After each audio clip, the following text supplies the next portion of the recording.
There are moments in war when a single voice on a radio changes everything.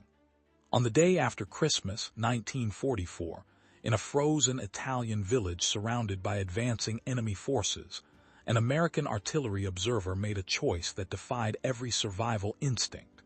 He called fire on his own position. He knew exactly what would happen. He did it anyway. This is the true story of First Lieutenant John Robert Fox, a man who gave the order that would kill him to save hundreds of others. Stay with me until the end, because what happened after his death is almost as shocking as his final transmission. If you believe stories like this deserve to be remembered, please subscribe to this channel and write in the comments where you are watching from, your city, state, or country. Now let me take you to that frozen stone house in the mountains of Italy, where a man prepared to die. Winter came to the Tuscan Apennines like an executioner, silent and absolute. By late December 1944, the Gothic line had become a frozen tomb stretching across northern Italy, a landscape of shattered villages and snow-covered ridges where men fought and died for territory measured in yards.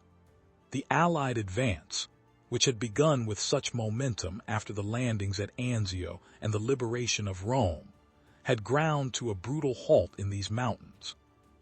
Here, among the ancient stone farmhouses and narrow medieval streets, American soldiers faced an enemy deeply entrenched, fighting with the desperation of men defending their last strongholds.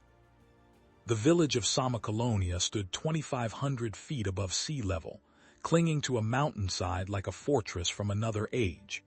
Its stone houses, some dating back to the 13th century, had weathered centuries of storms and wars. The walls were thick, built to withstand the harsh winters that swept down from the Apuan Alps. Narrow alleys wound between buildings, creating a labyrinth that offered both protection and peril. From the higher elevations, observers could see for miles across the valleys, watching the movement of troops and vehicles along the exposed roads below. It was this strategic value that made Sommocolonia important, and it was this importance that would make it a killing ground. The 92nd Infantry Division had arrived in Italy in the summer of 1944, one of only two African-American infantry divisions to see combat in the European theater. They were called the Buffalo Soldiers, a name inherited from the black cavalry regiments that had served on the American frontier in the decades after the Civil War. But these men fought under conditions that would have broken many veteran units. They faced not only a determined enemy in brutal terrain, but also the insidious poison of institutional racism that permeated the United States Army. They were given inadequate training time, inferior equipment, and were often commanded by white officers who had been deemed unsuitable for other assignments. Some of their leaders actively doubted their courage and ability. Yet they fought, and many died, in a war for freedom they themselves did not fully possess at home. First Lieutenant John Robert Fox was 29 years old that December. He had been born in Cincinnati, Ohio, on May 18, 1915, into a world where the color of his skin determined where he could live, where he could eat, what schools he could attend, and what uniform he could wear. He had grown up during the Great Depression, watching his father work multiple jobs to keep the family fed. Education had been his path forward. He attended Wilberforce University, one of the oldest private historically black universities in the United States, where he studied and excelled, and began to understand that excellence alone would never be enough in a nation divided by race. He married Arlene Merrow, and together they built a life constrained by invisible walls. When war came, Fox enlisted. He could have sought safer assignments, positions away from the front lines where educated black men were sometimes placed to keep them out of combat. Instead, he volunteered for the artillery, for the dangerous and demanding work of forward observation. This was a role that required intelligence, courage, mathematical precision, and ice-cold nerves. A forward observer was the eyes of the artillery batteries positioned miles behind the front lines. He moved with the infantry, positioned himself where he could see the enemy, and directed fire with such accuracy that friendly troops could advance under the protective umbrella of exploding shells. It was a job where mistakes killed your own men, and hesitation got everyone killed. Fox trained on the mathematics of death. He learned to read maps in 3 dimensions, to calculate the precise coordinates of distant targets, to adjust fire based on wind, temperature, elevation, and a dozen other variables. He learned the characteristics of every shell type, from high explosive to white phosphorus, understanding how each would behave when it struck. He memorized the communication procedures, the coded language that allowed him to direct destruction with clinical efficiency. And he learned to live with the knowledge that he was often closer to the enemy than to safety, armed with nothing more than a radio, binoculars, and the hope that the artillery crews miles away would respond accurately when he called for fire. By December 1944, Fox had been in combat for months. He had seen men die in ways that would never leave him. He had called artillery fire that had saved American lives and ended German ones. He had earned the respect of the infantry soldiers who depended on him, men who knew that when Fox called fire, it arrived exactly where he said it would. He was professional, calm under pressure, and utterly reliable. These qualities would define his final hours. The tactical situation in the Serchio Valley had deteriorated throughout December. German forces, supported by Italian fascist troops fighting for Mussolini's rump Republic of Salo, had been preparing a major offensive designed to push the Allies back and relieve pressure on other sectors of the Gothic line. Intelligence reports indicated troop buildups, but the exact timing and location of the attack remained uncertain. The 92nd Division held a long, thinly defended line through mountainous terrain, with small outposts in forward villages serving as early warning positions. Sommocolonia was one of these outposts. On Christmas Day, 1944, Fox and a small contingent of soldiers from the 366th Infantry Regiment occupied positions in Sommocolonia. The village was quiet, almost peaceful in its isolation. Italian civilians, those who had not fled to safer areas, went about their limited routines. The American soldiers maintained their positions, watching the approaches, manning the radios, trying to stay warm in the bitter cold. Fox established his observation post in a sturdy stone house with good sight lines across the valley. He set up his radio equipment, checked his maps, confirmed communication with the Artillery Fire Direction Center located 3 to 4 kilometers to the rear. Everything was routine. Everything was ready. The attack began in darkness on December 26th, in the hours before dawn when men are slowest and vision is poorest. German forces, supported by elements of the 4th Italian Alpine Brigade Monte Rosa, infiltrated the village with practiced silence. They had studied the approaches, identified the weak points, and moved with the confidence of troops who had fought in mountains for years. The first indication of their presence was not gunfire, but the sudden realization that figures were moving in the streets. Too many figures, moving with hostile purpose.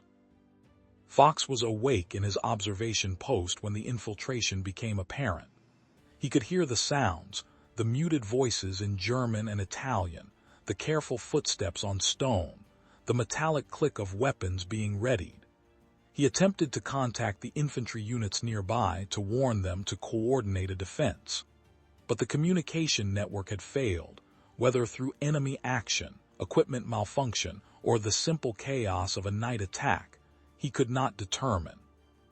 What remained was his artillery radio, still functioning, still connected to the Fire Direction Center kilometers away, where American gunners waited beside their howitzers. Fox understood the situation with terrifying clarity. The village was being overrun. The small American garrison was scattered, isolated, unable to coordinate. The enemy force was large, moving with organization and purpose. If they secured Sommocolonia, they would have a springboard for further attacks, a position from which they could threaten the entire defensive line. The infantry regiment to the rear, hundreds of men, would be vulnerable to assault from this elevated position. Everything depended on stopping the enemy here, now, before they consolidated their gains. He began calling fire. His voice on the radio was calm, professional, giving coordinates with precision. The first shells arrived within minutes, striking the outskirts of the village where enemy troops were massing. The explosions tore through the darkness, white-hot flashes illuminating the stone buildings and the men seeking cover. Fox observed, adjusted, called again. The artillery crews responded with disciplined speed, loading, firing, loading again. The rounds followed a pattern, walking across the landscape according to Fox's directions, seeking targets he identified through his binoculars and his understanding of how attacking forces move. But the German advance did not stop. The enemy troops were experienced, moving under fire, using the village architecture for cover, pressing forward despite casualties. Fox watched them come closer, measured the distances, made calculations. He called for fire nearer to his position, adjusting the coordinates to bring the shells into the village itself. Buildings shattered under the bombardment. Stone walls that had stood for centuries collapsed into rubble. The civilians who remained sought shelter in basements and cellars, praying that the old foundations would hold. The Artillery Fire Direction Center began questioning Fox's coordinates. The shells he was requesting were falling dangerously close to his known position. Protocol dictated minimum safe distances between friendly troops and artillery impact points. High explosive shells fragmented in lethal patterns, sending jagged metal shards hundreds of yards in every direction. Doctrine specified that forward observers should never call fire closer than 600 yards from friendly positions. Fox was requesting fire at 400 yards, then 300, violating every safety regulation. He confirmed his coordinates. He insisted the fire was accurate. The enemy was that close. The situation was that desperate. As dawn began to break over the Apennines, Fox could see the enemy with brutal clarity. German soldiers were moving through the streets less than 200 yards from his position. Italian fascist troops followed, securing buildings, searching for American defenders. The volume of enemy forces was overwhelming, far larger than intelligence had predicted.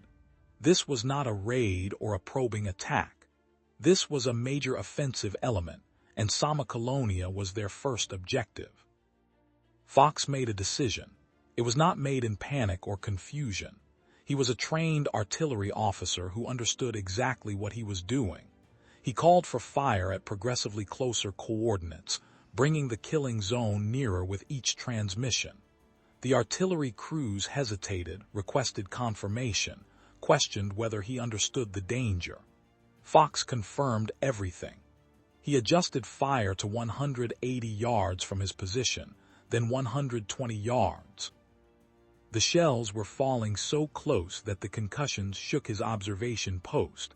That fragment struck the stone walls around him.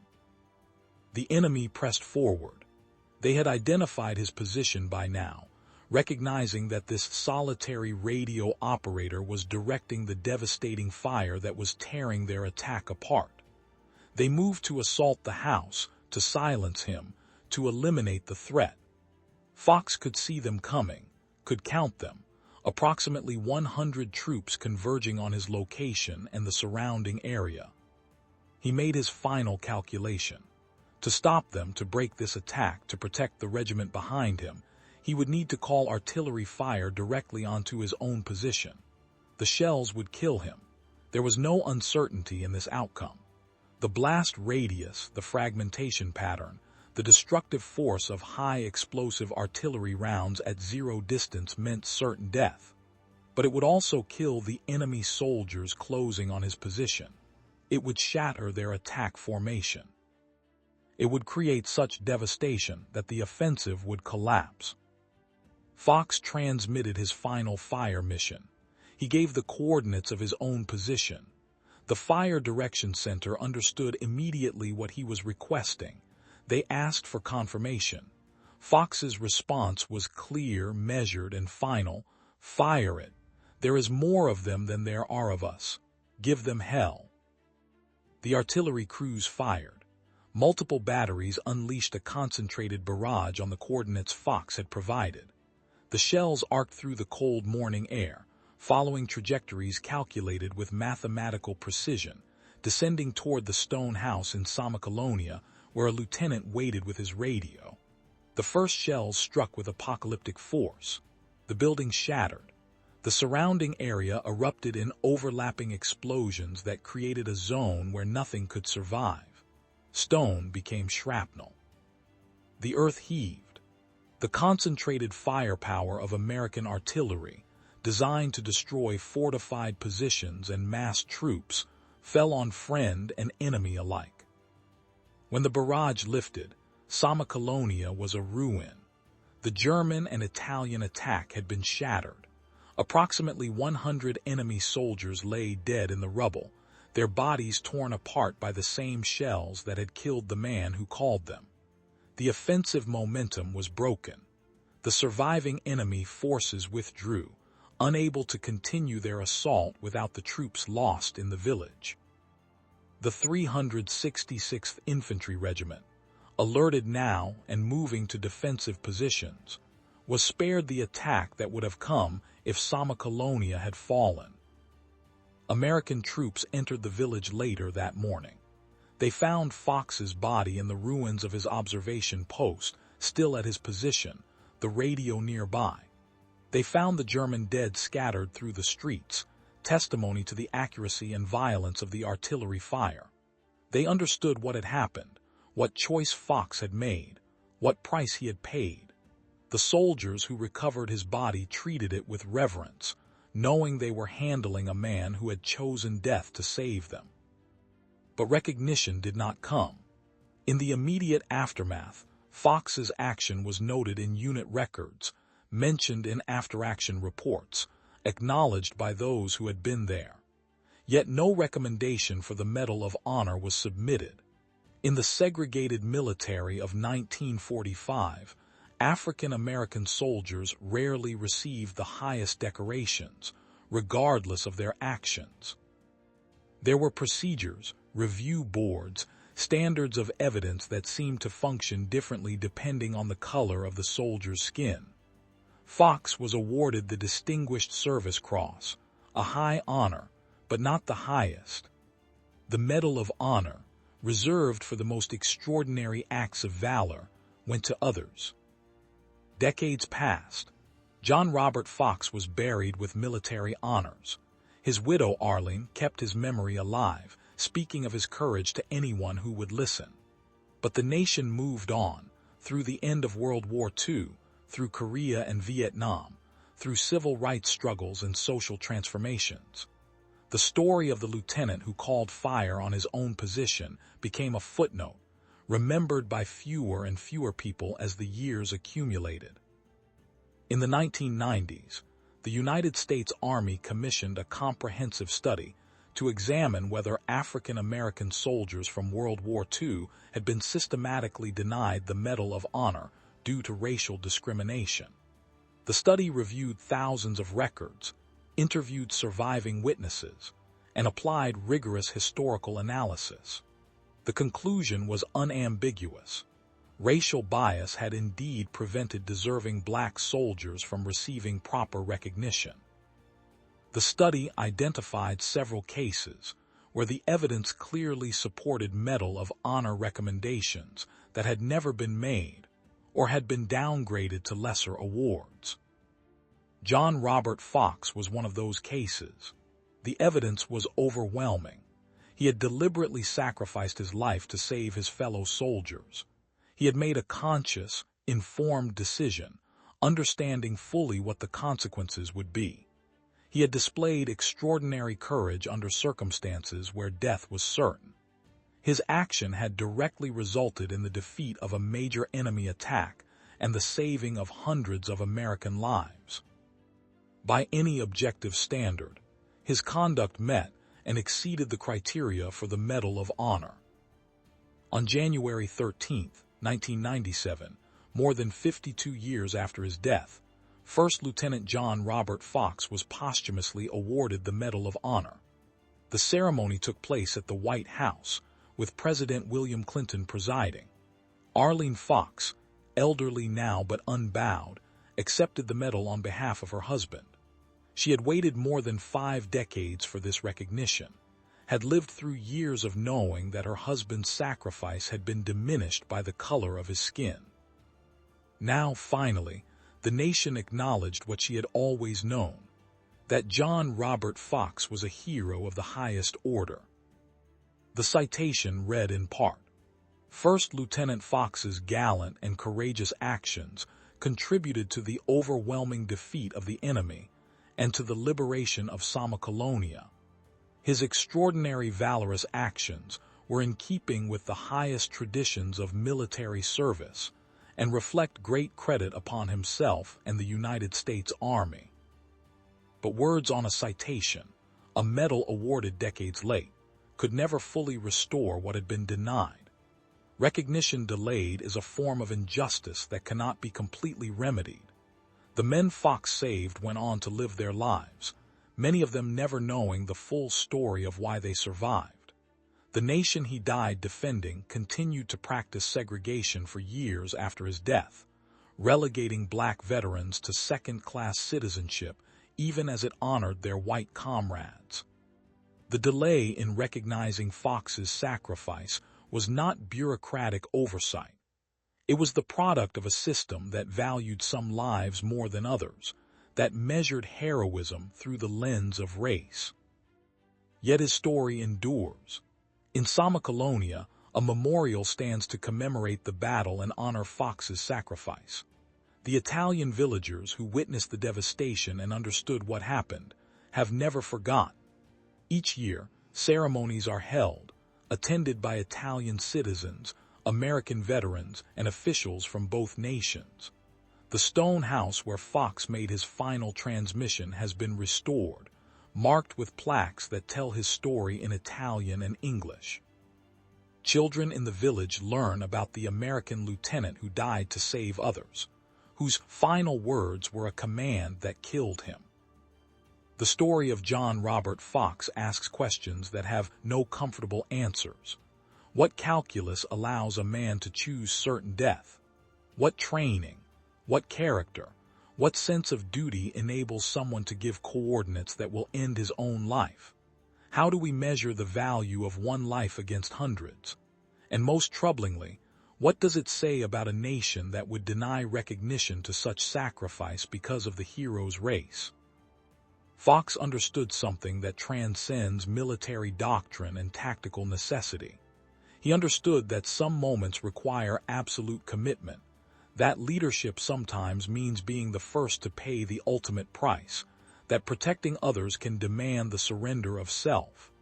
His decision was not impulsive. He had time to consider alternatives, time to imagine survival, time to choose differently. He chose to die because it was the only way to save his fellow soldiers, and he made that choice with full knowledge and acceptance of the consequences.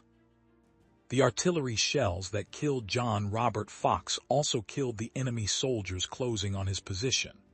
They broke an attack that could have rolled through American lines, causing casualties that might have numbered in the hundreds. Those American soldiers went home after the war. They married, had children, built careers, lived ordinary and extraordinary lives. Many of them never knew they owed their survival to a lieutenant who called fire on himself in a stone house in Italy. But their lives, and the lives of their descendants, are part of Fox's legacy, a legacy measured not just in heroism, but in the rippling consequences of one man's choice. 52 years is a long time to wait for justice. It is more than half a century of knowing that a debt was owed and unpaid, that recognition had been withheld, that the system had failed. For Arlene Fox, those decades represented a lifetime of quiet dignity, of remembering her husband not as the nation saw him, but as she knew him to be. When she finally accepted his Medal of Honor, she did so not just for him, but for all the African-American soldiers whose courage had been dismissed, whose sacrifices had been diminished, whose stories had been buried under the weight of prejudice. The recognition that came in 1997 could not change the past. It could not restore the years of unacknowledged heroism. It could not undo the systemic injustice that had denied Fox his due.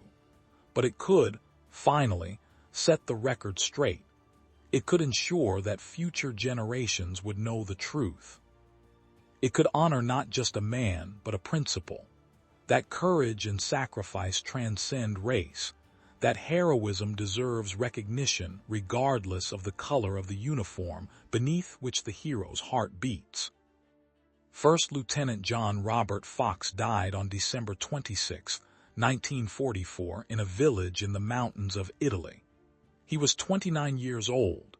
He had a wife who loved him, a future that would never unfold, dreams that would never be realized. He gave all of that away in a single decision, spoken calmly into a radio, requesting fire that he knew would kill him. His final transmission echoes across the decades, a testament to what one person can choose to do when everything is at stake. Fire it. There is more of them than there are of us. Give them hell. His story challenges us to consider what we believe about sacrifice, duty, justice, and recognition. Do we honor his decision? Do we understand it? Can we imagine making it ourselves? And perhaps most importantly, do we recognize that the long delay in acknowledging his heroism represents a moral failing that demands our continued attention? Recognition delayed may be justice incomplete, but it is better than recognition denied forever. The Medal of Honor that Arlene Fox accepted in 1997 cannot resurrect her husband, but it can remind us that truth and honor, even when long suppressed, eventually demand to be heard. If this story moved you, if you believe that the sacrifices of men like John Robert Fox deserve to be remembered and honored, please subscribe to this channel so that more stories like this can be told. Press the like button if you think his decision was the right one, or if you simply want to ensure that others will see this story. And most importantly, I want to hear from you. Write in the comments what you think about Lieutenant Fox's choice. Do you believe that recognition delayed is justice denied, or is it enough that the truth was finally acknowledged? And tell me where you are watching from, your city, state, or country. Let us build a community of people from around the world who believe that these stories matter, that heroism transcends borders and decades, and that the men and women who gave everything for others should never be forgotten. Thank you for watching, and may the memory of First Lieutenant John Robert Fox remind us all of what courage truly means.